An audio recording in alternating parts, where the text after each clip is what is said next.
भारत संविधान की online question है 301 से 350 है।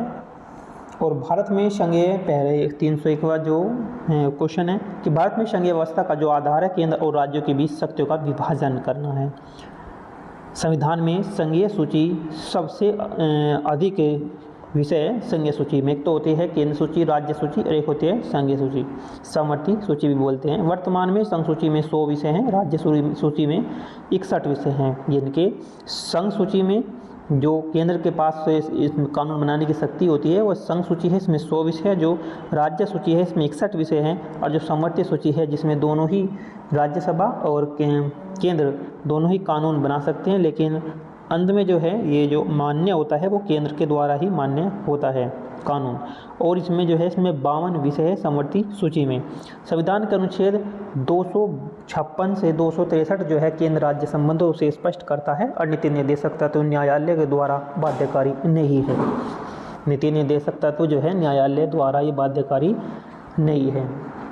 मौलिक अधिकारों का उल्लंघन होने पर नागरिक जो है अदालत जा सकता है। मौलिक अधिकारों का अगर उल्लंघन हो रहा है तो कोई भी व्यक्ति जो है अदालत जा सकता है। संविधान में समान नागरिक संहिता की बात अनुच्छेद 44 में की गई है। भारत संविधान का मूल ढांचा संसद संशोधन के द्वारा बदला नहीं जा सकता। नेक्स्ट है मूल संरचना सिद्धांत के जो है केशवानंद भारतीय केस है, बड़ा ही चर्चित केस है। ये 1973 में ये आया था मूल संरचना सिद्धांत पर।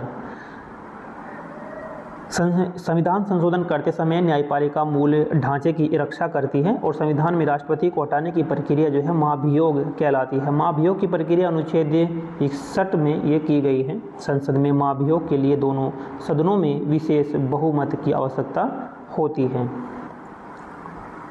संविधान में राज्यपाल को हटाने की कोई प्रक्रिया वर्णित नहीं है। संविधान में अगर राज्यपाल को हटा रहे हैं तो उसमें संविधान में उसकी प्रक्रिया का वर्णन नहीं है, वर्णित नहीं है। राज्यपाल को राष्ट्रपति कभी भी हटा सकता है, जब चाहे जब उसे हटा सकता है अपनी इच्छा पर, यानी कि जो राज्यपाल है राष्ट्रपति के प्रसाद पर्यंत पर अपने पद पर बना रहता है।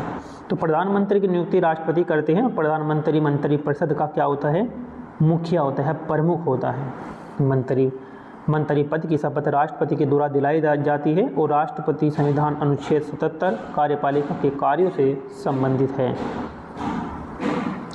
मंत्रिपरिषद सामूहिक रूप से लोकसभा के प्रति उत्तरदायी होती है और मंत्रिपरिषद में मंत्री 3 प्रकार के होते हैं, कैबिनेट मंत्री, राज्य मंत्री, उप मंत्री। मंत्रिपरिषद में जो मंत्री होते हैं वे 3 प्रकार के होते हैं। कौन कौन से 3 प्रकार के, कैबिनेट मंत्री, राज्य मंत्री और उप मंत्री।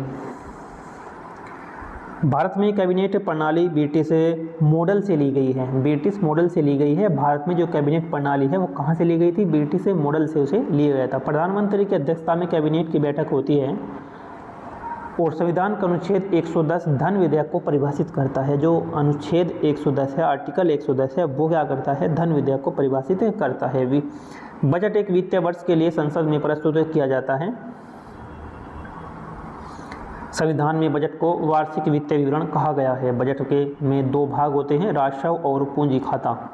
भारत में पहली बार यूनियन बजट 1947 में प्रस्तुत किया गया था और संसद में बजट प्रस्तुत करने की जो परंपरा है फरवरी में है, यानी कि फरवरी में बजट प्रस्तुत किया जाता है। वर्तमान में भारत में बजट जो है 1 फरवरी को प्रस्तुत किया जाता है। जो वर्तमान की बात करें तो 1 फरवरी को ही बजट प्रस्तुत किया जाता है। ये तारीख है 1 फरवरी। नेक्स्ट है संविधान का अनुच्छेद 266 में भारत की संचित निधि से संबंधित हैं और संसद के दोनों सदनों के लिए कार्यवाही की भाषा जो है हिंदी या अंग्रेजी हो सकती है। संसद के दोनों सदनों के लिए जो कार्यवाही की भाषा है वो हिंदी या फिर अंग्रेजी हो सकती है। संविधान का अनुच्छेद 120 में संसद की कार्यवाही की भाषा से संबंधित है, यानी कि ये जो अनुच्छेद 120 है ये संसद की कार्यवाही की भाषा से संबंधित, किस भाषा में होगा, ये अनुच्छेद 120 में है। संसद में जो विधेयक पारित होने के बाद राष्ट्रपति की सहमति आवश्यक होती है। कोई भी संसद में कोई विधेयक अगर पास हो रहा है तो उसके बाद में राष्ट्रपति की सहमति, यानी कि राष्ट्रपति की सहमति आवश्यक है, उसके बिना ये पारित नहीं होगा, कानून नहीं बनेगा। राष्ट्रपति अपनी सहमति रोक भी सकता है संदिग्ध विधेयक के लिए, जो मतलब ऐसा हो, विवादित हो, तो उस पर जो है राष्ट्रपति अपनी सहमति को रोक सकता है। अनुच्छेद 123 राष्ट्रपति को अध्यादेश जारी करने का अधिकार देता है और अध्यादेश की वैधता संसद के अगले सत्र में 6 हफ्तों तक होती है। नेक्स्ट है, संसद की शक्ति राज्य सूची पर तभी लागू होती है जब राज्यसभा ऐसा प्रस्ताव पारित करे। संसद राज्य सूची में कानून बना सकती है यदि 2 या 2 से अधिक राज्य अनुरोध करें। संसद राज्य सूची में जो है, राज्य सूची जो है ये राज्य सूची राज्य का विषय है, लेकिन संसद जो है इस पर कानून बना सकती है कब, जब 2 या 2 से अधिक राज्य अनुरोध करें। संसद अनुच्छेद 249 के तहत समवर्ती सूची और राज्य सूची पर कानून बनाती है। देखिए, समवर्ती सूची में राज्य और संसद दोनों मिलकर कानून बनाते हैं, लेकिन जो मान्य होता है वो केंद्र का ही मान्य होता है। और राज्य सूची पर राज्य सूची कानून बनाते हैं, लेकिन केंद्र सूची या संसद जो है इस पर कानून बना सकती है यदि 2 या 2 से अधिक राज्य अनुरोध करे तब। तो ये होता है अनुच्छेद 239 में।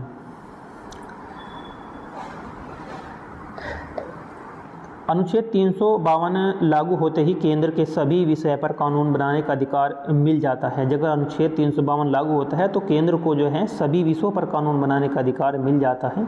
और भारत में नागरिकता अधिनियम 1955 के तहत नागरिकता दी जाती है। नागरिकता जन्म के आधार पर, वंश के आधार पर, पंजीकरण के आधार पर, प्राकृतिकरण और क्षेत्र अधिकरण के आधार पर ये दी जाती है। भारत में दोहरी नागरिकता की अनुमति नहीं होती और संविधान में नागरिकता का उल्लेख भाग 2 अनुच्छेद 5 से 11 में ये किया जाता है। संसद को नागरिकता से जुड़े कानून बनाने का अधिकार अनुच्छेद 11 में दिया गया है।